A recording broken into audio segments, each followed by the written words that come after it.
Assalamualaikum warahmatullahi wabarakatuh. Perkenalkan, nama saya Nimadi Maharani dengan nomor stambuk A111210069.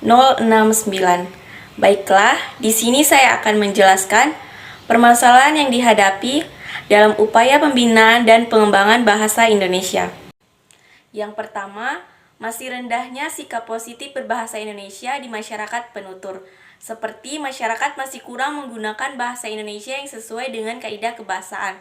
Contohnya, di masyarakat umum kebanyakan orang mengucapkan kata antri, padahal sudah jelas-jelas dalam KBBI yang benar adalah kata antre.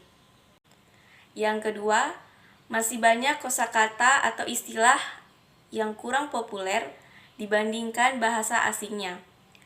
Seiring perkembangan zaman, bahasa Indonesia mengalami pergeseran seperti percampuran bahasa asing dan pemakaian bahasa gaul. Seperti sekarang, penggunaan istilah lebih ke bahasa asing. Misalnya, bahasa Inggris yang lebih sering digunakan dalam kehidupan sehari-hari. Contohnya, seperti anak muda zaman sekarang lebih sering mengucapkan kalimat on the way yang artinya sedang dalam perjalanan. Yang ketiga, belum dipahaminya pedoman pembentukan kata atau istilah dengan benar. Masyarakat belum memahami pedoman pembentukan kata dengan benar sehingga dalam menggunakan istilah masih kurang baik dan belum memahami tata cara berbahasa yang baik.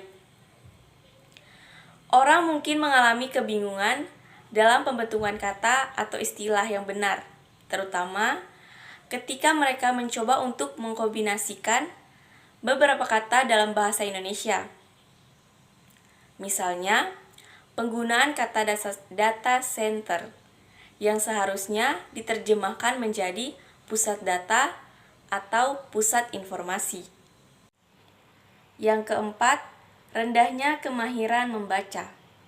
Masih banyak anak-anak yang belum mahir dalam membaca. Contoh nyata yang saya ambil yaitu ada salah satu anak, dia sedang duduk di bangku kelas 4 SD, namun kemampuan bacanya sangatlah minim dikarenakan kurangnya kemampuan dalam mengenali huruf. Baik yang terakhir, belum memadainya prasarana dan sarana layanan kebahasaan di daerah. Salah satu permasalahan pendidikan di Indonesia yang terjadi dari dulu sampai sekarang adalah masalah sarana dan prasarana, apalagi di daerah-daerah terpencil. Contohnya, di daerah terpencil masih banyak sekolah yang kekurangan tenaga pengajar yang mengakibatkan pembelajaran menjadi kurang efektif karena keterbatasan tersebut. Baik, selanjutnya saya akan menjelaskan solusi terhadap permasalahan yang dihadapi. Poin pertama, menyadarkan diri pemakai bahasa akan pentingnya memiliki sikap positif berbahasa Indonesia. Seseorang yang mempunyai sikap positif terhadap bahasa Indonesia cenderung akan menerima bahasanya dengan segala kelebihan dan kekurangan secara terbuka, tanpa merasa kurang percaya diri jika dibandingkan dengan bahasa lain. Sebaliknya, ia justru akan merasa bangga karena merasa memiliki bahasa sendiri. Yang kedua, peningkatan penggunaan bahasa dengan baik dan benar di kalangan pejabat dan awak media.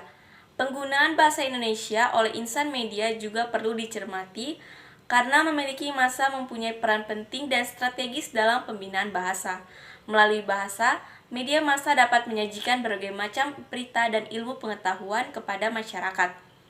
Jika media massa mampu menyajikan berita dengan menggunakan bahasa Indonesia yang baik dan benar, serta menghindari istilah asing yang sudah ada padanannya dalam bahasa Indonesia, tentu hal itu akan membawa pencerahan bagi masyarakat dalam hal berbahasa.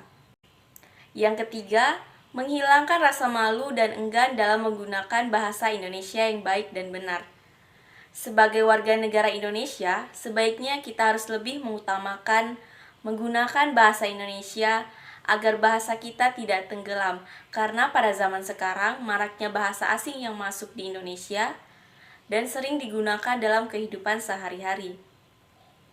Yang keempat, peningkatan mutu sumber daya pakar bahasa. Para pakar bahasa dapat melakukan penelitian dan riset tentang bahasa Indonesia untuk memperdalam pemahaman mereka tentang bahasa Indonesia dan memberikan kontribusi dalam pengembangan bahasa Indonesia. Yang kelima, melakukan penyuluhan bahasa.